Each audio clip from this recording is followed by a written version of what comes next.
여러분 안녕하세요. 오늘도 자동차 이야기로 여러분의 시간을 훔치러 온 채널에 오신 걸 환영합니다. 혹시 요즘 국산 플래그십 세단을 떠올리면 가장 먼저 어떤 차가 생각나시나요? 제네시스 G90일까요? 아니면 여전히 이름만으로 존재감을 증명하는 기아 K9일까요? 오늘은 바로 그 질문에 답을 던져줄 2026년형 기아 K9을 함께 살펴보려고 합니다. 과연 이 차는 여전히 플래그십이라는 타이틀이 어울리는지, 아니면 조용히 잊혀져가는 선택지가 되었는지, 끝까지 보시면 생각이 달라질지도 모릅니다. 처음 K9을 마주했을 때 가장 먼저 드는 느낌은 묵직함입니다. 요즘 세단들이 날렵함과 젊은 이미지를 강조한다면 K9은 다르게 갑니다. 정면에서 마주한 타이거 노즈 그릴은 여전히 크고 당당하고, 크롬 디테일은 과하지 않으면서도 존재감을 확실히 드러냅니다. 헤드램프는 날카롭기보다는 깊고 안정적인 인상을 주는데 마치 서두르지 않아도 된다라고 말하는 듯하죠. 측면으로 이동하면 긴 휠베이스와 낮게 깔린 차체 비율이 눈에 들어오고, 이 차가 왜 쇼퍼 드리븐으로도 많이 언급되는지 바로 이해가 됩니다. 후면부는 과장 없이 정제된 디자인인데 화려함보다는 품격을 선택한 느낌입니다. 요즘 젊은 감성의 그랜저와 비교하면 확실히 다른 길을 걷고 있다는 게 보이죠. 문을 열고 실내로 들어가는 순간 분위기가 확 바뀝니다. 요란한 연출 대신 조용하고 차분한 공간이 펼쳐지는데 이게 바로 K9의 매력입니다. 가죽의 질감, 우드 트림의 마감, 버튼을 눌렀을 때의 촉감까지 하나하나 신경 쓴 흔적이 느껴집니다. 운전석에 앉으면 시트가 몸을 부드럽게 감싸고 포지션을 잡는데 전혀 시간이 걸리지 않습니다. 뒷좌석은 더 인상적입니다.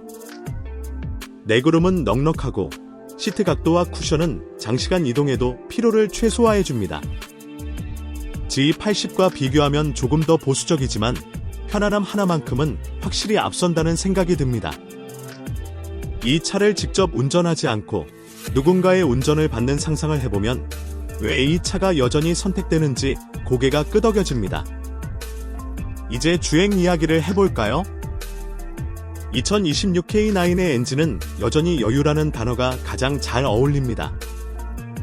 가속 페달을 살짝 밟는 것만으로도 차는 부드럽게 앞으로 나아가고 RPM을 억지로 끌어올리지 않아도 충분한 힘이 전달됩니다.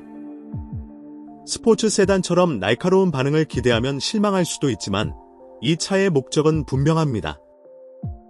조용하고 안정적인 이동, 그리고 언제든 필요할 때 꺼낼 수 있는 힘. 고속도로에서의 정숙성은 여전히 강점이고 노면을 지나는 느낌은 둔하지 않으면서도 편안합니다.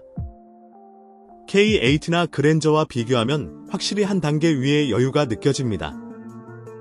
주행 중에 느껴지는 기술적인 부분도 흥미롭습니다.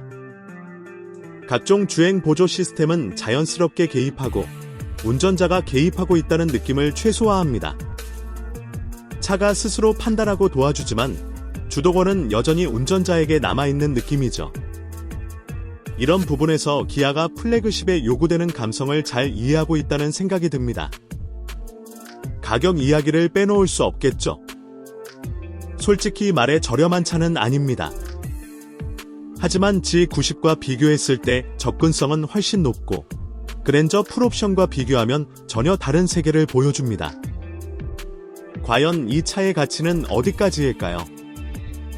다음 이야기에서는 기술, 안전, 그리고 최종적인 판단까지 이어서 정리해 보겠습니다. 계속 보고 싶어지지 않으신가요? 이제 K9의 기술과 안전 이야기를 조금 더 깊게 들어가 볼까요? 요즘 자동차에서 기술은 단순한 옵션이 아니라 선택의 기준이 됩니다. 2026 K9에 적용된 인포테인먼트 시스템은 빠르고 직관적이고 화면 크기와 해상도는 충분히 만족스럽습니다. 내비게이션 반응 속도나 메뉴 이동에서 답답함이 거의 없고 스마트폰 연동 역시 자연스럽습니다. 최신 전자장비를 잔뜩 넣었다기보다는 매일 써도 스트레스 없는 구성을 목표로 한 느낌입니다. 이런 점은 화려함을 앞세우는 경쟁 모델들과 차별화되는 부분이죠. 안전 시스템은 말할 것도 없습니다. 고속도로 주행 보조, 차로 유지 보조, 전방 충돌 방지 기능까지 기본적으로 기대하는 것들은 모두 갖추고 있고 개입 시점이 과하지 않아 운전이 부담스럽지 않습니다.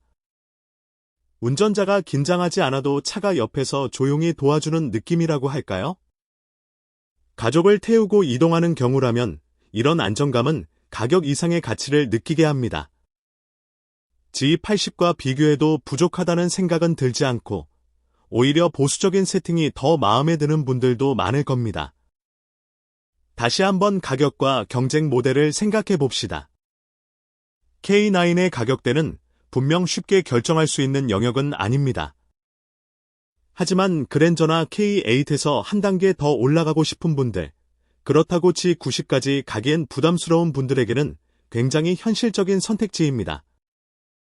제네시스 G80은 스포티하고 세련된 이미지가 강하다면 K9은 묵직하고 클래식한 플래그십 감성을 유지합니다. 어떤 쪽이 더 좋다고 단정할 수는 없지만 성향에 따라 선택은 분명히 갈립니다. 당신은 화려한 주인공이 되고 싶은가요? 아니면 조용한 품격을 원하시나요?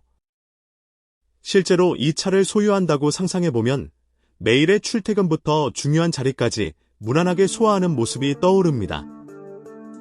과시하지 않아도 충분히 인정받는 차, 타는 사람만이 만족하는 차라는 인상이 강합니다. 요즘처럼 SUV가 대세인 시대에 이렇게 큰 세단을 선택하는 건 어쩌면 용기가 필요할지도 모릅니다.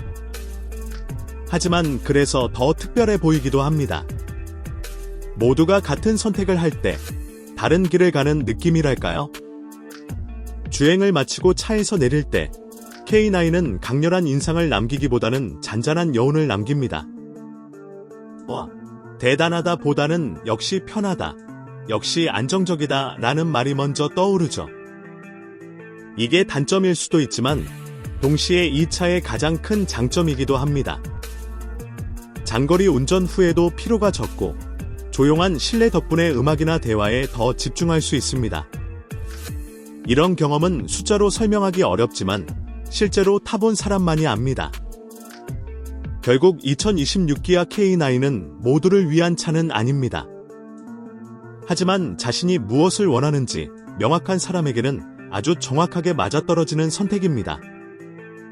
화려한 트렌드보다 완성도와 편안함, 그리고 플래그십 세단의 정석을 원한다면 이 차는 여전히 유효합니다. 지금까지 수많은 경쟁자들이 등장했지만 K9은 묵묵히 자신의 자리를 지키고 있습니다. 여러분이라면 이 차를 선택하시겠나요? 아니면 다른 플래그십을 고르시겠나요? 댓글로 여러분의 생각을 남겨주시고 이런 깊이 있는 자동차 이야기가 좋았다면 구독과 좋아요도 잊지 마세요. 다음 영상에서도 더 흥미로운 차로 다시 찾아오겠습니다.